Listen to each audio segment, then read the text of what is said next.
Hello, everybody. This is Tony Wolf here in another video of security, bodyguarding, security protection, all those fun stuff. Okay, guys, the video that I'm bringing you guys for today is been a long time that I don't post any videos because I'm being so busy that I barely have time to do the recording. Okay, but I want to take my small break today so I can share with you guys some things that I've been learning, because everybody is pay attention to my trainings that I have with the instructor Leone, and I've been making a lot of progress on that, and I want to share some another tips with you guys that I've been learning so you guys can go through on the same process. Okay, I was training a lot the draw of the guns.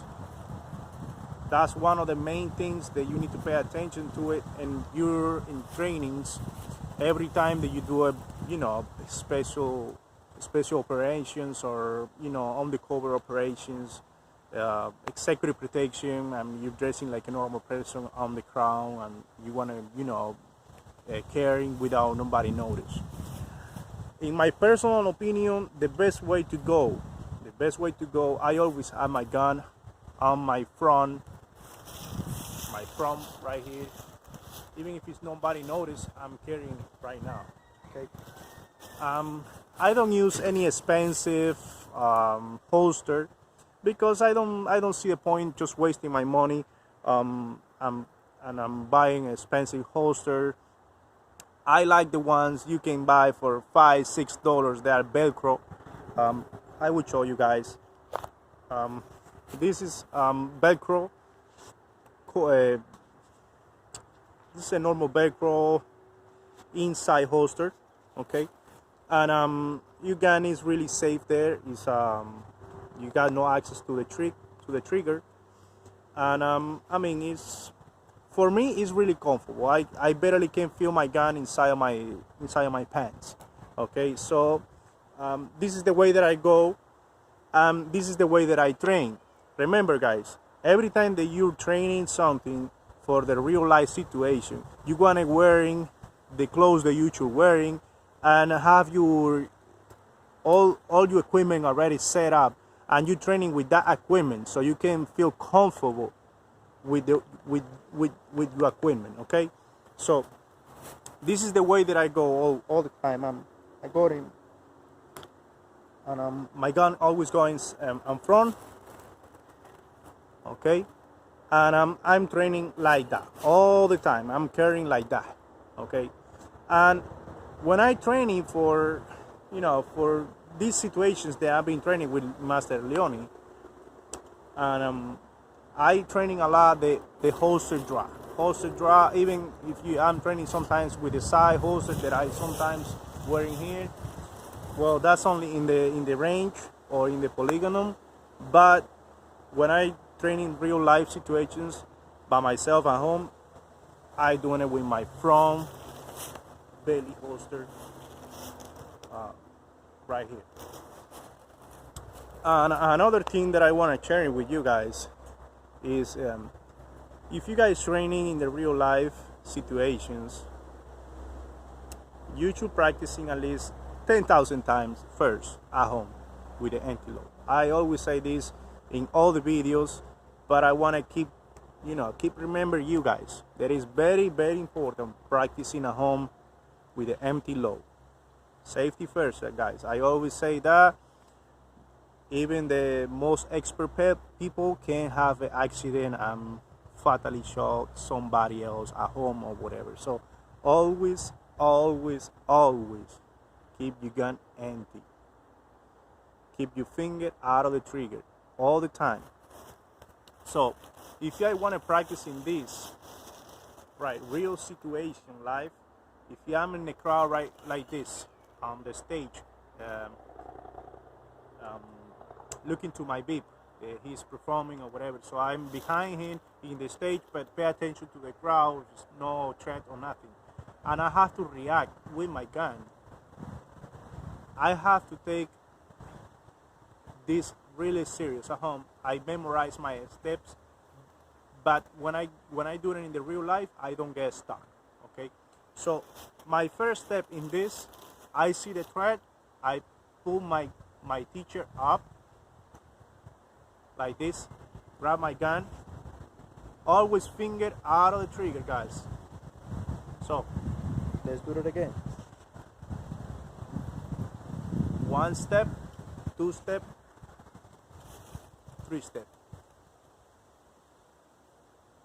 Just like this. I do it slow so you guys can remember. 1 step, grabbing the teacher up. 2 step, grab the gun. 3 step, point where you want to shoot. And then you open fire. So if you're practicing this 10,000 times, guys, fast. You do it slow first, but when you got it 10,000 times, then you go fast and you can react in the real life situation, you know? It should take you less than 3 seconds, this exercise, in real life situation. So you have to practicing really hard every day with the anti-load. That's one of the main, exercise that you can practice in.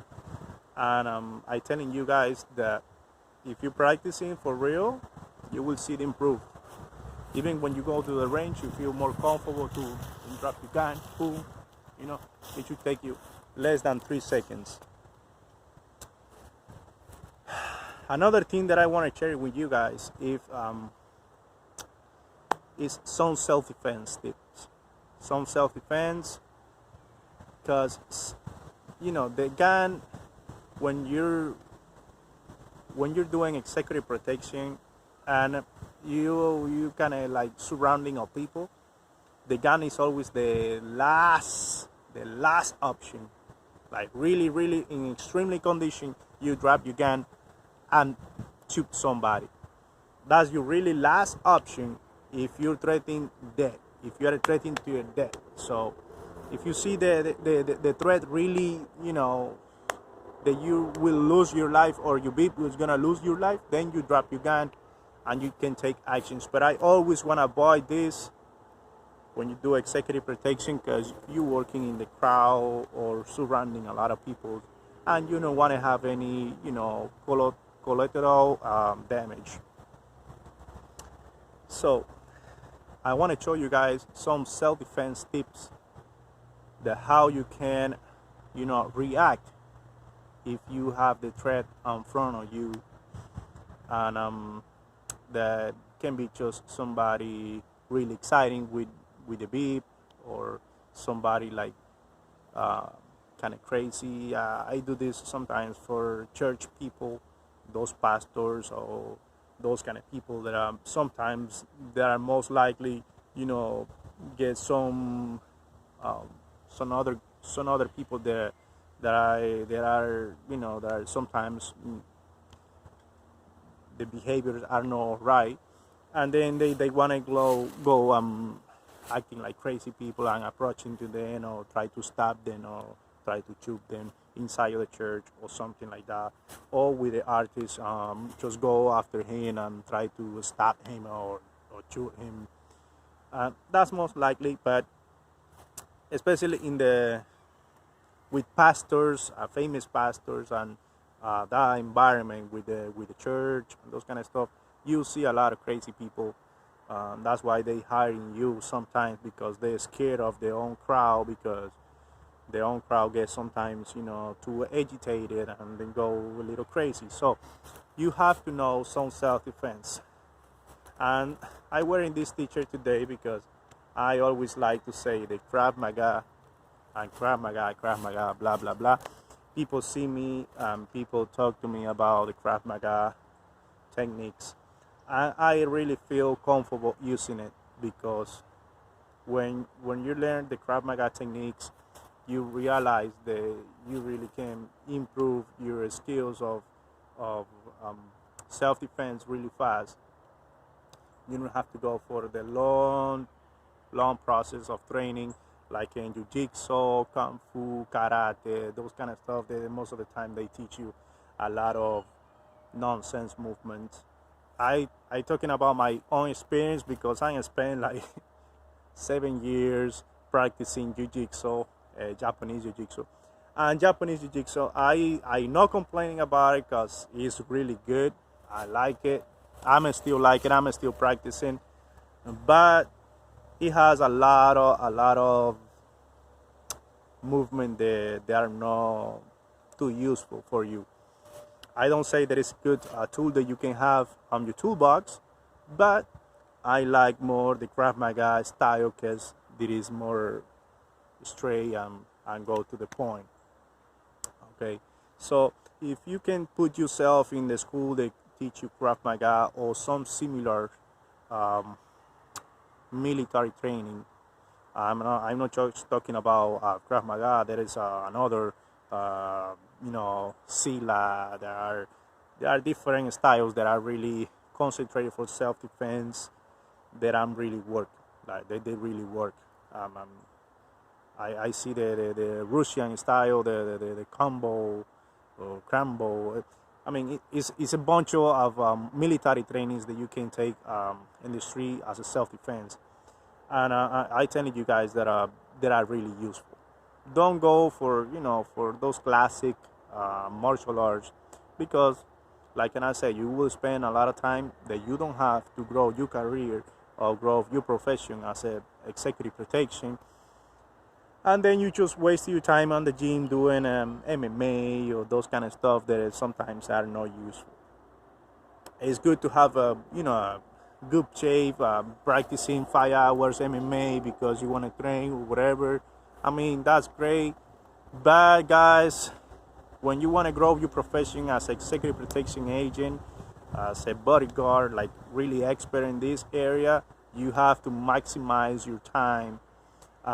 Pay attention how much time you have to train, and how much time you have to take in classes, and how much time you have for work. Okay, so I left that up to you guys. That's up to you. But some self-defense is great tool to have. Guns are always the last option in this profession. Always. You can learn a lot of techniques like how to maintain distance, how to engage somebody and putting on the floor really fast. I mean, it's something that you really need.